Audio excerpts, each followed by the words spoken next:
Sejam bem-vindas, sejam bem-vindos a mais um episódio do nosso podcast, o Pela Voz Delas, do nosso hub Elas no ISD.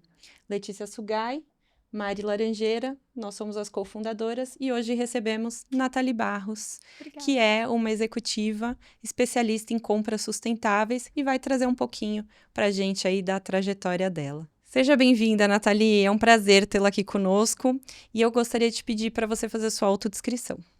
Obrigada pela oportunidade de estar aqui. Então, eu sou a Nathalie Barros, eu sou uma mulher branca, eu tenho cabelo castanho. Gente, eu não consigo fazer isso sem mexer, né? Então, eu tenho cabelo castanho na altura do ombro.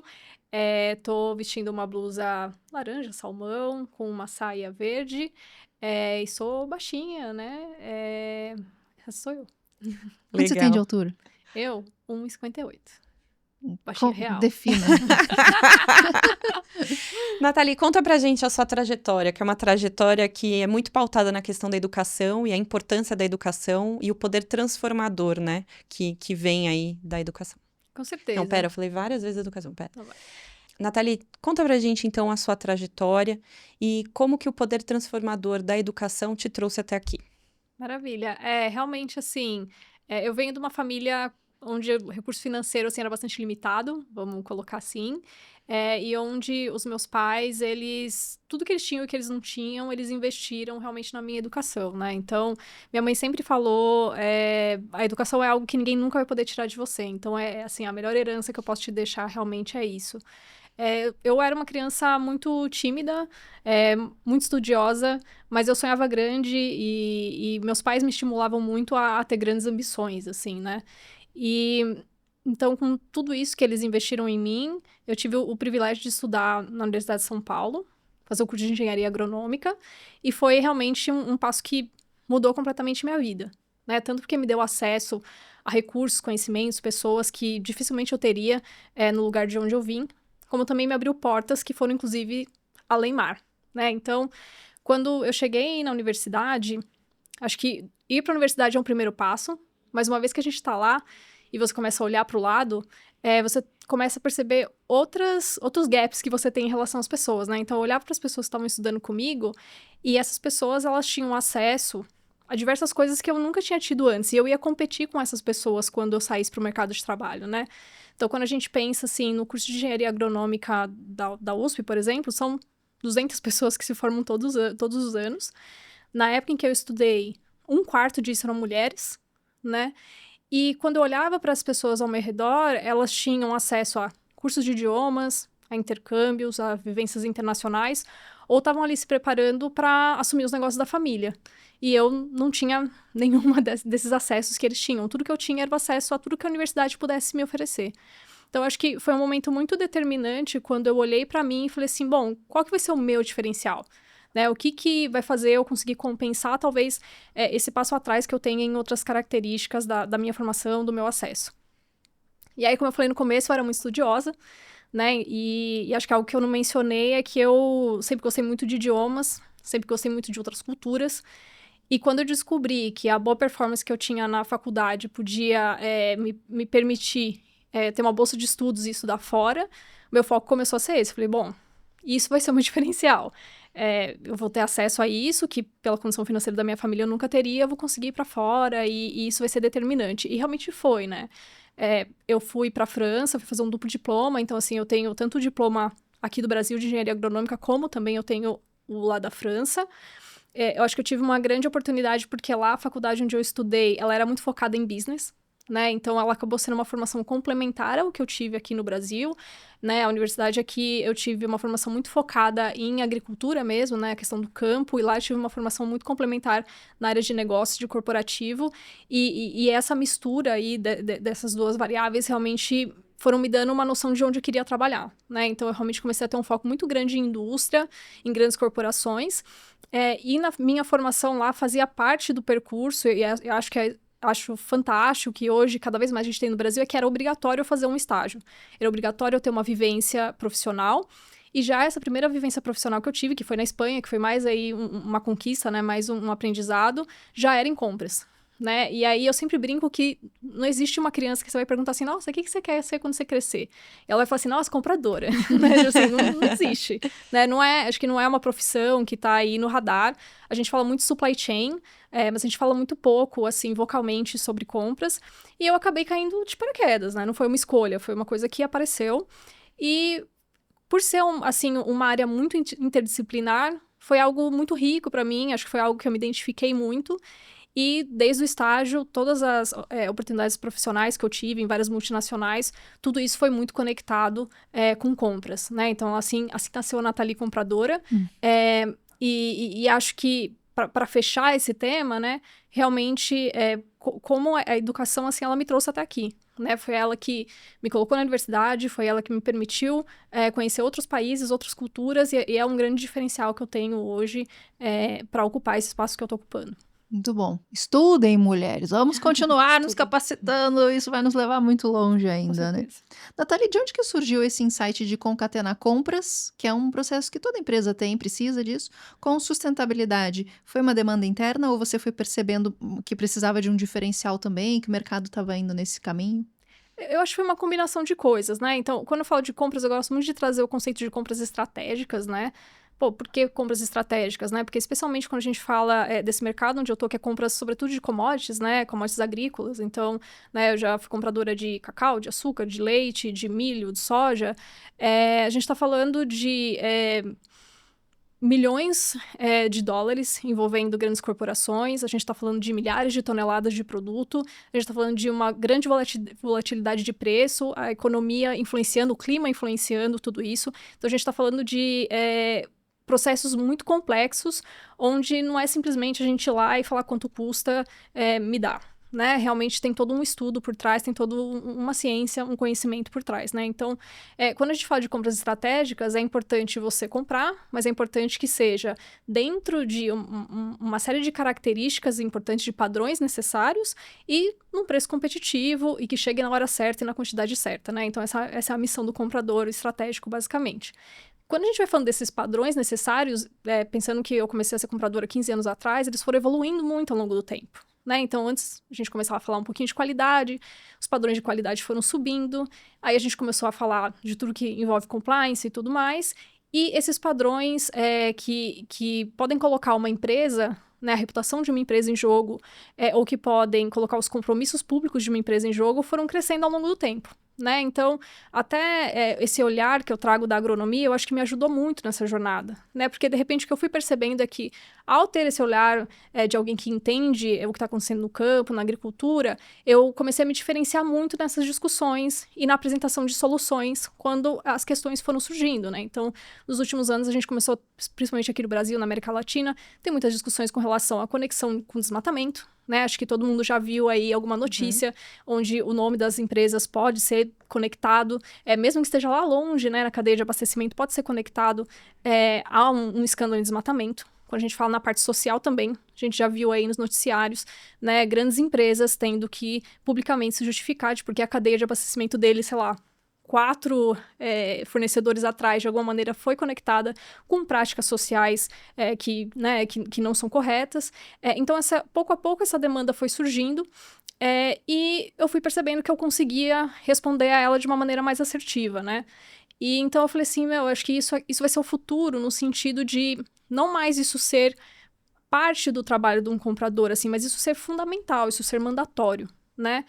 E eu acredito também que isso foi trazendo para mim algo um pouco diferente para mim dentro da profissão, um grande propósito, um propósito maior, sabe? Então, eu comecei a ser muito vocal com os meus gestores e nos meus planos de desenvolvimento de que eu queria que sustentabilidade não fosse só uma partezinha do meu trabalho, que fosse o meu trabalho, né? E as organizações foram evoluindo muito nos últimos anos e eu acho que o positivo foi que a preparação que eu tive me permitiu que quando eu estava no lugar e na hora certa, e as organizações e as oportunidades começaram a aparecer, eu pude já ingressar e atuar nessa área. Que bacana isso, Nathalie, que legal esse aproveitar a oportunidade, estar atenta a essa oportunidade, se preparar para ela também, que é o passo mais importante, de fato, investir em conhecimento, investir em educação e investir também nessa visão holística de mundo. Total. Porque verificar tendências, verificar isso e fazer essa transformação e concatenar,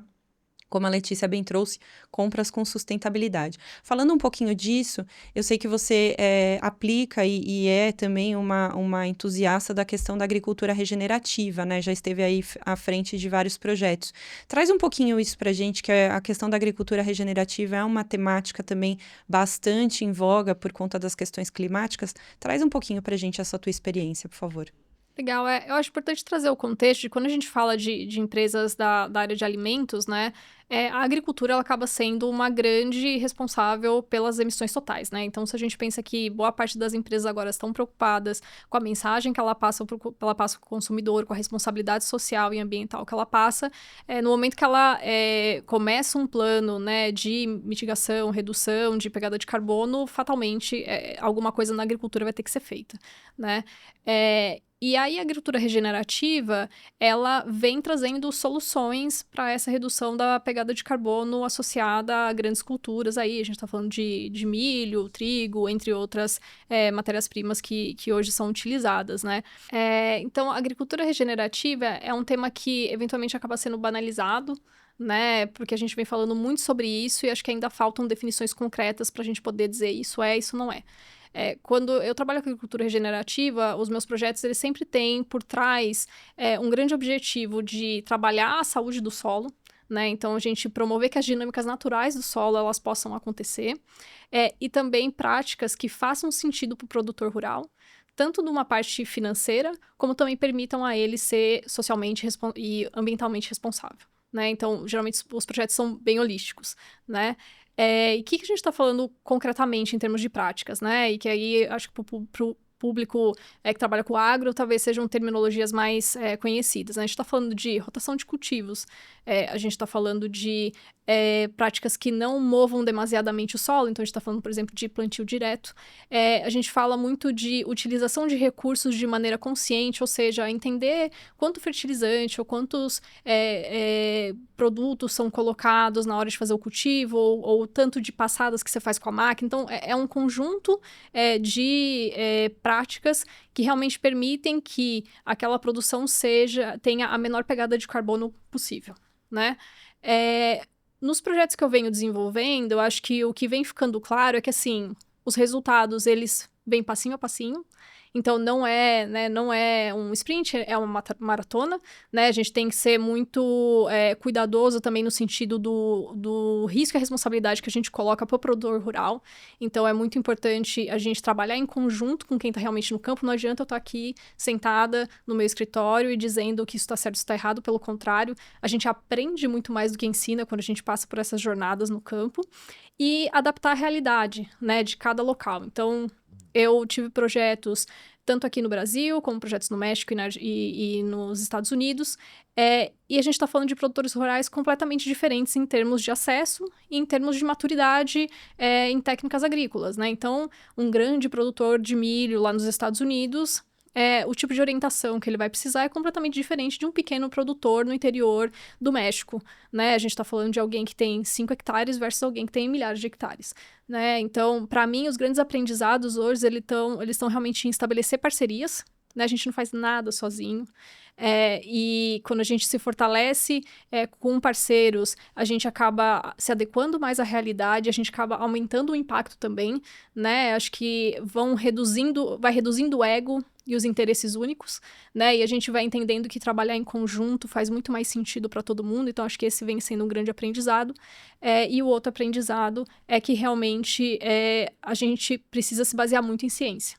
Porque senão fica tudo muito bonito no papel, mas aí quando a gente vai chegar num número, os números não aparecem e aí pode ser tarde demais, né? Então, desde o começo, garantir que a gente está com uma base sólida de pesquisadores, de parceiros que são baseados na ciência, é o que hoje vem trazendo mais resultado nos projetos que eu venho desenvolvendo. Bacana. A gente não chegou só a fazer o contexto, para quem nos acompanha, da tua atuação hoje, o porquê dessa conexão com o agro, porque você compra esse tipo de produto hoje em dia, né? Sim. Não sei se nas tuas atuações anteriores, também nas outras empresas já havia, a tua formação acadêmica também faz todo sentido para você ser uma compradora de alta especialidade no agro, e eu entendi que então vocês vêm desenvolvendo esses produtores nessa parceria. Eu ia te perguntar como que vocês fazem para diligenciar isso, ou verificar se as compras estão sendo sustentáveis nos quesitos técnicos da ponta. E só queria fazer essa conexão para quem acompanha perceber o porquê do teu discurso e da importância desse assunto. Dentre os 3 pilares, quando vocês fazem essa análise dos fornecedores de vocês, algum deles tem mais peso? Por exemplo, se a gente pegar em critérios ambientais, que a gente acabou de falar, ou de percentuais e métricas sociais, de diversidade, equidade e inclusão, ou de uma boa governança, para você algum desses critérios, desses fatores é mais importante na hora de uma contratação, ou eles todos são tratados com igualdade de peso? Eu acredito que na avaliação eles têm igualdade de peso, mas a partir da primeira avaliação, um pode ter mais peso do que o outro, dependendo de que matéria-prima a gente está falando e onde ela é cultivada, né? Então, se a gente pensa, por exemplo, sei lá, no milho no Brasil, a gente acaba falando muito de meio ambiente, a gente pode falar um pouco de desmatamento, né? Se às vezes você vai falar de cacau em algumas regiões do mundo, você vai estar falando muito do social, né? Em outras regiões você vai estar falando muito do desmatamento, né? Então mais do ambiental, e acho que a governança acaba amarrando, né, todas as pontas aí. Então, hoje, todos tratados iguais, acho que todos estão dentro da política da empresa para que eu trabalho, mas a gente faz questão de entender a realidade, né, e não fazer um modelo, uma caixinha onde todo mundo tem que caber dentro dessa caixinha, mas realmente entender cada realidade e onde a gente tem mais oportunidade de fazer a diferença mesmo, sabe? E a compra estratégica ela é mais definida pelo nível de interferência que o fornecedor tem na tua cadeia de valor, questão financeira, ou é um compilado de indicadores para um fornecedor ser estratégico? Ou a compra que você faz ser estratégica? Na verdade, o conceito de compras estratégicas, para mim, ele tem a ver com tudo que tem a ver com compras de uma maneira profissional, vamos dizer assim, né? Então, você tem conceitos que eles vão se aplicar dependendo de que categoria você está falando, né? Então, você tem, por exemplo, categorias diretas, categorias indiretas, que vão precisar de estratégias completamente diferentes, e dentro do seu conceito de compras estratégicas, você vai definir, vamos dizer assim, o nível de recurso e atenção que você vai dar para vou falar mais da matéria-prima, que acho que é a minha especialidade, né? A atenção que você vai dar para alguma das matérias-primas, maior ou menor, vai depender de uma série de fatores. Então, pode variar desde da representatividade que ela tem para você no seu negócio, em termos financeiros, realmente falando, ou eventualmente da criticidade, né? Eu sempre brinco que uma ervilhinha, né, se ela tem a função dela dentro de uma formulação ou muitas toneladas de milho, não importa se falta uma ervilhinha ou muitas toneladas de milho, se eu preciso de ambas para fazer a minha formulação, elas têm o mesmo nível de importância em termos de tem que estar lá, né? E aí, obviamente, a gente vai classificando cada matéria-prima de algumas que a gente precisa tem mais complexidade e atenção, e outras que o flow vai mais tranquilo para fazer as compras, né? Então, quando a gente fala de grandes commodities, especialmente que estão atreladas a mercados futuros e tudo mais, existe toda uma complexidade de estratégias de precificação, de compras, de escolhas de fornecedores que estão por trás, e hoje a sustentabilidade vem como um critério a mais e mandatório, né, para a gente incluir nessa estratégia de aquisição. Eu tenho uma curiosidade. Você já chegou a estar muito avançada num processo de compra estratégica com o olhar de sustentabilidade e deu um no-go no final? Já. Por riscos consideráveis de ESG? Eu diria que um no-go, não, mas já passei por situações onde eu vendi todo um business case e chegou no final, porque assim, a gente sabe que também a sustentabilidade já está evoluindo, né? Todo dia tem uma regulação nova, todo dia tem um guideline novo, todo dia tem... Então, assim, às vezes uma estratégia que eu estabeleci um ano atrás com 100% de confiança, vem uma regulação nova que eu tenho que repensar isso, né? Tanto que quando a gente pensa tem uma estratégia bem conhecida que são os 7 passos da compra estratégica. O último passo, ele é a revisão constante. Então, assim, você nunca tem uma estratégia que ela é ad eterno, a preponderante, né? Você constantemente está revisando aquilo para garantir que continua fazendo sentido dentro do contexto, né? Então, já tive situações em que eu fechei o ciclo, falei, essa é a melhor estratégia, o tempo de desenvolver o fornecedor, as condições foram mudando e eu tive que dar um passo para trás e falar, então, lembra que eu te falei 1 ano atrás que esse era o caminho? Talvez não seja mais o caminho, mas eu tenho uma nova solução, que é a parte importante. Não sei se responde sua Mas não pergunta. foi por responsabilidade do fornecedor, então, por algo que deu errado no meio do caminho, que ele fez e que gerou um risco para vocês, Joyce. Essa prática ambiental não foi legal, essa questão social, ou a tua governança perdeu a minha confiança e não faz mais sentido para mim, pra gente seguir com esse contrato. Eu já tive momentos em que o acordo... Porque nem todos os fornecedores já chegam com tudo 100%, né? Então, em alguns momentos, a gente... Antes do fornecedor, obviamente, fornecer, né? Há um passo antes, que é o desenvolvimento dele. Então, antes da primeira carga, vamos dizer assim, dele, primeiro caminhão chegar na planta, existe todo um processo de desenvolvimento, né? Então, eu já tive casos em que eu comecei esse processo de desenvolvimento e aí a gente teve acordos, né? Então, assim, olha, antes do seu primeiro caminhão entrar, tem que acontecer isso, isso, isso e isso. E o cara me jurou de pé junto que ele ia fazer. E aí, ele não foi fazendo e chegou um momento que eu falei assim, olha...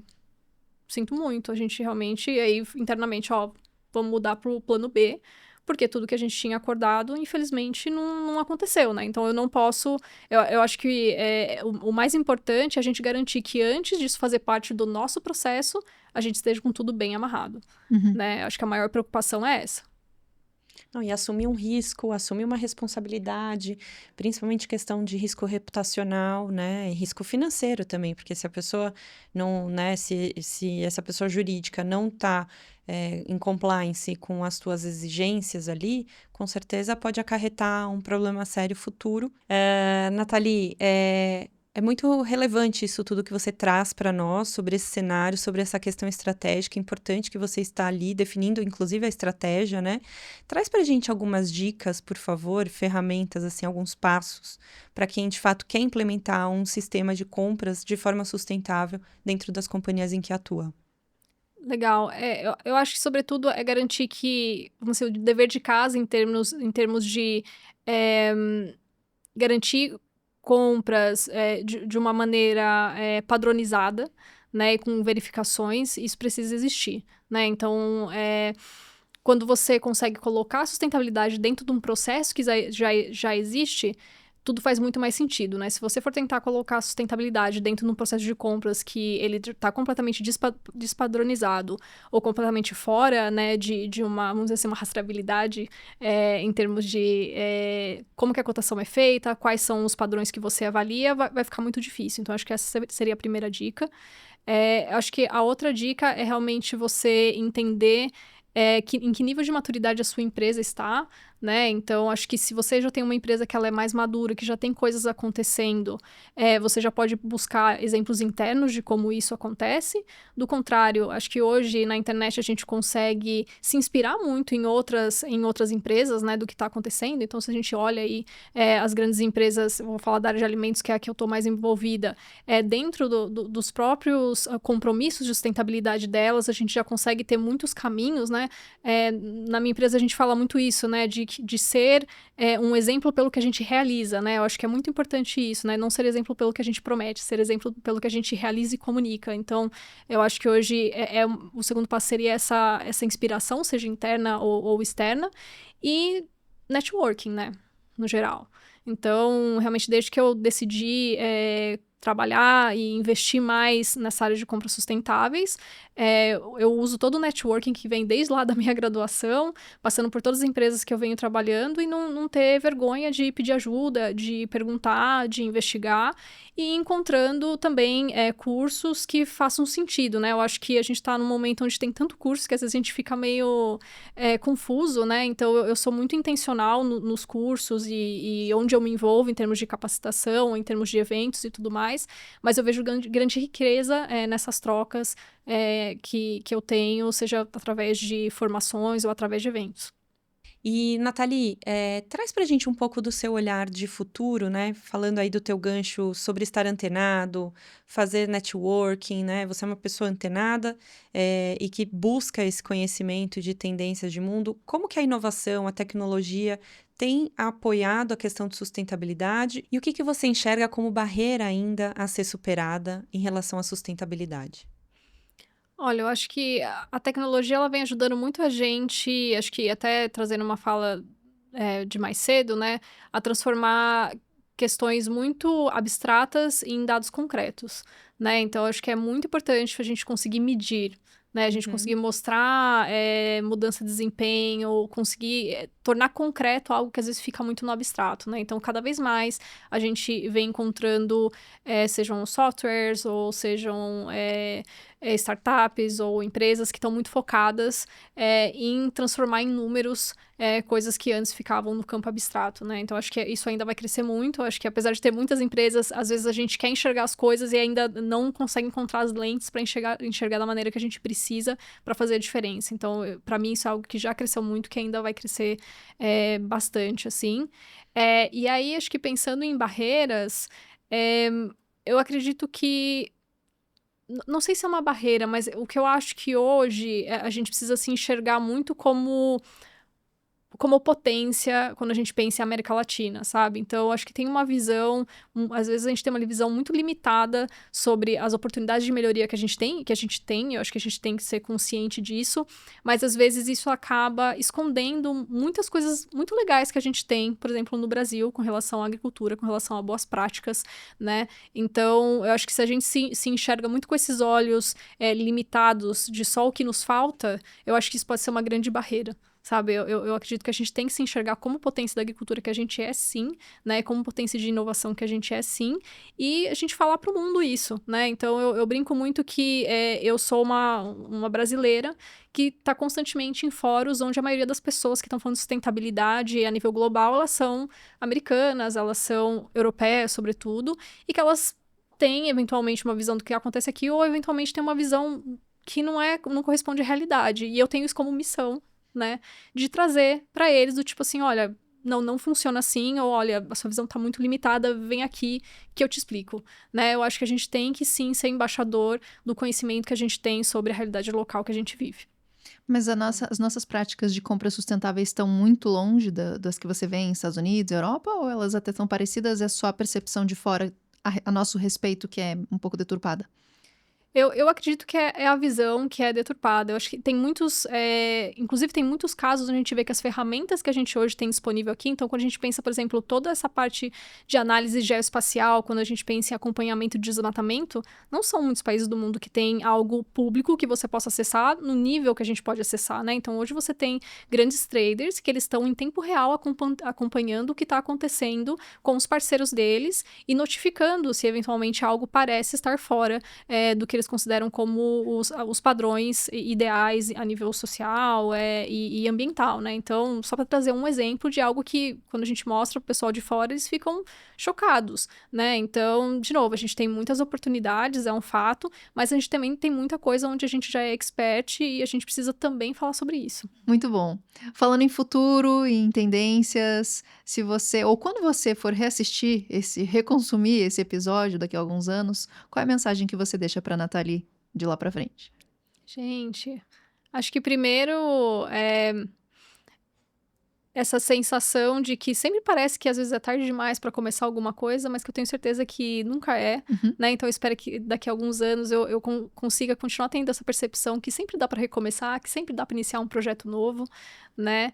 E realmente espero que eu continue assim, priorizando não só o meu desenvolvimento profissional e minha carreira puramente, mas aliando isso com propósito, aliando isso com qualidade de vida, né? Aliando isso com ambientes saudáveis. Eu acho que é algo que a confiança e a maturidade vieram trazendo muito para mim nos últimos anos, e eu realmente espero que a Nathalie do futuro possa continuar se orgulhando aí de fazer boas escolhas para mim mesma, para os que estão ao meu redor e para o planeta, né? Que bom te ouvir, que bom que você pôde aqui compartilhar conosco a sua trajetória, que ainda tem bastante coisa pela frente para inovar, para empregar para fazer esse impacto social e ambiental que você tem tanto lutado aí. Eu acredito que já deu certo e vai dar ainda muito certo, viu, Nathalie? Obrigada. Obrigada por ter vindo aqui, ter compartilhado do seu tempo, da sua história. Obrigada a você que nos ouve, nos assiste e até o próximo episódio. Até mais.